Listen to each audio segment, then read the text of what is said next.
New Zealand's budget will be released on Thursday into an economy still recovering from global economic turmoil. Otago Chamber of Commerce President Peter McIntyre always has his finger somewhere near the financial pulse. We hope he joins us now with his thoughts on the event. Good evening, Peter. Good evening, Rebecca. I hope we haven't sold you short there. No. I am dressed in black though. Okay, which is not a good omen.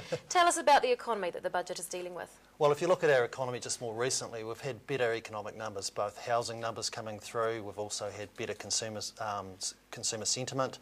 Retail sales numbers are stronger, but unemployment has shifted downwards, from 6.9 to 6.2. So that part of the economy is really improving, but we still have excesses sitting in Auckland with obviously a crisis around housing. 50,000 individuals hitting Auckland region every year, so there's pressures on Auckland, and we all know what's happening in Christchurch as well, which has taken up a lot of the government's resource. What are the particular issues that you think the government needs to look at this year? Well, I think housing is one, definitely one, and they've also given some indication pre-budget that they might be looking at that.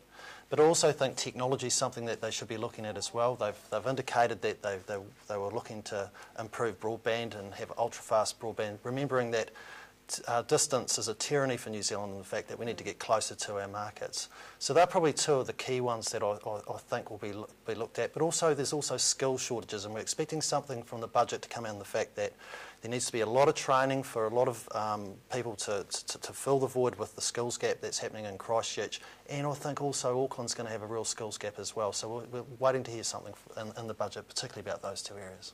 Governments are inclined to release key details about some of the things that are coming out of the budget. What have we heard this year? Well, I've probably alluded to one already, and that's the accord that the Auckland City Council have signed with the New Zealand Government to build 39,000 new homes over a 3-year period.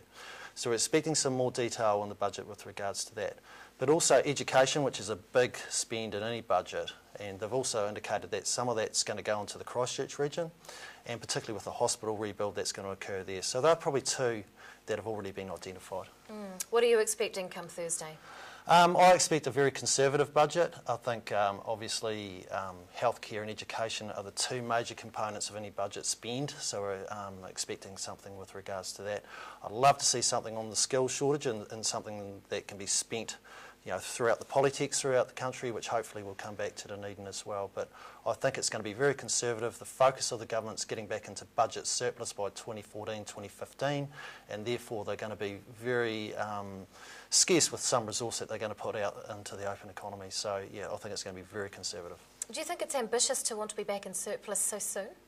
No, I don't. I think the government set its target. If you look at how we've been managed fiscally as a government over the period since the global financial crisis, we lead the world.